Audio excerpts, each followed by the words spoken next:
পরেও আইএসএফ নেতাদের সাসপেন্ড হতে হচ্ছে কেন? দুর্নীতির জন্য কি সাসপেন্ড হতে হচ্ছে, এটা কি আদৌ কি সত্য কি মিথ্যাটা দেখতে হবে। ব্যাপারটা হলো, কয়েকজনের নামে আমাদের ভাঙড়ে এরকম সাসপেন্ড বলেন বা বহিষ্কার বলেন, 1 মাস কারো 6 মাস কারো 2 মাস, এটা আমাদের পার্টির অভ্যন্তরীণ ব্যাপার। এটা নিয়ে বেশি মন্তব্য করব না। আশা করে বলতে পারি তৃণমূলের থেকে আমাদের দলের নেতারা অনেকটাই স্বচ্ছ এবং ওদের যে তোলাবাজি, ওদের যে দুর্নীতি, ওদের যে অত্যাচার, তার থেকে অনেকটা দূরে আছে এবং আইএসএফ কর্মীরা ওর থেকে অনেকটা সতর্কতায় আছে। এবং ভোট পরবর্তী হিংসায় আইএসএফের 2026-এর বিধানসভার পরে ভাঙড়ের মাটিতে এমন কোনো আইএসএফের নেতা নেতৃত্বরা কর্মীরা বিরোধীদের প্রতি এমন কোনো অত্যাচার বা এমন কোনো জুলুম করেনি, তার জন্য তোলাবাজি খাতায় বা বিভিন্ন ভেবে তাকে অ্যালিগেশন দেওয়া হবে। কিন্তু মানুষ তো জানতে চাচ্ছে যে কারিমুলের মতো একটি গুরুত্বপূর্ণ নেতা, নওশাদ ভাই খুব কাছের লোক, তাকে 6 মাসের জন্য সাসপেন্ড করা হলো। সেটা দল জানে এবং উনি জানে। এ ব্যাপারে আমরা বেশি কিছু বলবো না, এটা দলই বলতে পারবে। আমি পরিষ্কার বলতে পারি, ভাঙড়ের মাটিতে তেমন খুব বেশি গুরুত্বপূর্ণ ভেবে বা গভীর ভেবে আমাদের ছেলেরা দুর্নীতি করেছে বা আমাদের কর্মীরা দুর্নীতির সঙ্গে জড়িত, এটা মোটেও নয়। দল যেটা ভালো বুঝেছে সেটাই করেছে। এ বিষয়ে আর বেশি কিছু বলার নেই। ক্যানিং পৌর প্রাক্তন বিধায়ক শওকত মোল্লা তার রাজনৈতিক শত্রু হিসেবে আইএসএফকে ধরে এবং ভাঙড়ের মানুষের সঙ্গে তাদের শওকত মোল্লার একটা ব্যাপক মনোমালিন্য। সেই শওকত মোল্লা গ্রেপ্তার হয়েছে ভাঙড়ে। এই তাকে জীবনতলা থানায় থেকে নিয়ে বাজারে ঘোরানো হলো। কি বলবেন এই ঘটনা? এটা পাপের ফল। যে পাপ করে রেখেছিল ক্যানিংয়ের মানুষের ওপরে, ভাঙড়ের মানুষের ওপরে শওকত মোল্লার নেতৃত্বে একাধিক ঘর ভাঙচুর, একাধিক জলকাল লুটপাট, বিভিন্ন ভেবে ক্ষতিকাতরা নিরীহ মানুষের ওপরে শওকত মোল্লার নেতৃত্বে হয়েছিল 2021 বিধানসভায়, 2023 পঞ্চায়েতে, 24-এর লোকসভা নির্বাচনে। একাধিক খুন মার্ডার কেসে ওনার বিরুদ্ধে মামলা আছে এবং ওনার নেতৃত্বে সেই সমস্ত খুন খারাপি হয়েছিল।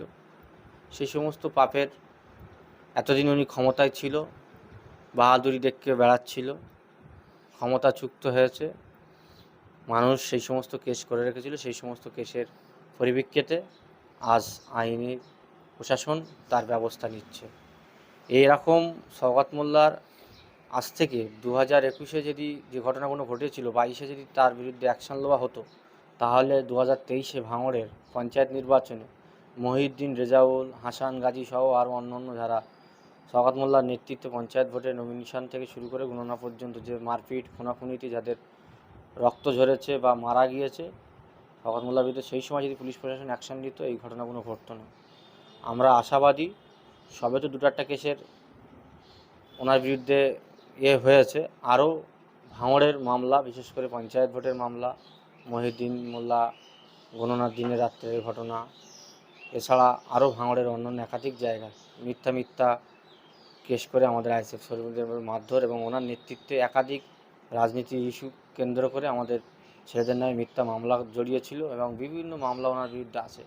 সমস্ত কিছু তদন্ত হোক, তদন্ত হয়ে ওনার বিরুদ্ধে আইনত যথেষ্ট দৃষ্টান্তমূলক সাজার ব্যবস্থা আমরা দাবি রাখছি।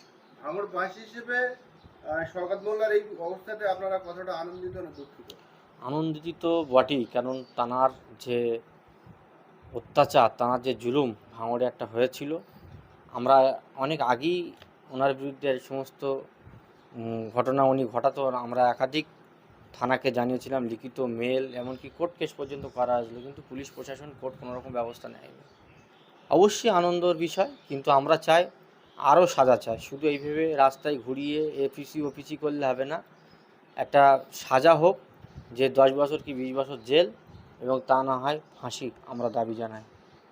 শুভেন্দু অধিকারী বলছেন যে শওকত মোল্লা হেরে যাওয়ার পরে 4 বার এনআই অফিসার ফোন করার পরে 4 বার ফোন করে থাকে, মেসেজ করে। কি বলবো, আগে থেকে বিজেপির সাথে এটা তো আমরা অনেক আগের থেকেই বলেছিলাম, শওকত মোল্লা বাঁচার জন্য যদি বিজেপিতে যেতে হয় বিজেপিতেও যাবে, কিন্তু ঠিকঠাক টাইমে উনি যোগাযোগ করতে পারেনি বা উনিও জানতো না যে এবারে সরকার চেঞ্জ হবে বা সরকার পড়ে যাবে এইভাবে। তা ওনার ইচ্ছা ছিল ক্ষমতা ওনার হাতে থাকবে, এইভাবে ভাঙড় ক্যানিংকে একেবারে যেভাবে নির্মূল করে রেখেছিল, সাধারণ মানুষের উপর যে অত্যাচার, যে মানুষের উপর জুলুম, এভাবে করে উনি ওনার নিজের আখের গুছোচ্ছিল। আপনারা দেখছেন কয়েকদিন আগে বা কয়েক রাজনৈতিক জীবনতলার মাতলা নদীর চর বুঝিয়ে ওনার ছেলের কয়েকশো বিঘা সম্পত্তি, সেখানে মোটামুটি আপনার ক্যাফে তৈরি করে, রেস্টুরেন্ট তৈরি করে, বিলাসবহুল ব্যাপার, সমস্ত কিছু অবৈধ। এছাড়া অনেক প্রপার্টি উনি বিভিন্নভাবে মানুষের উপরে অত্যাচার করে সরকারি প্রপার্টি, ক্যানেলের জায়গা, সেগুলো উনি দখল করে রেখেছেন। এছাড়া ভাঙড়ের মাটিতেও ওনার অনেক সয় সম্পত্তি আছে আমরা যেটুকু জানি।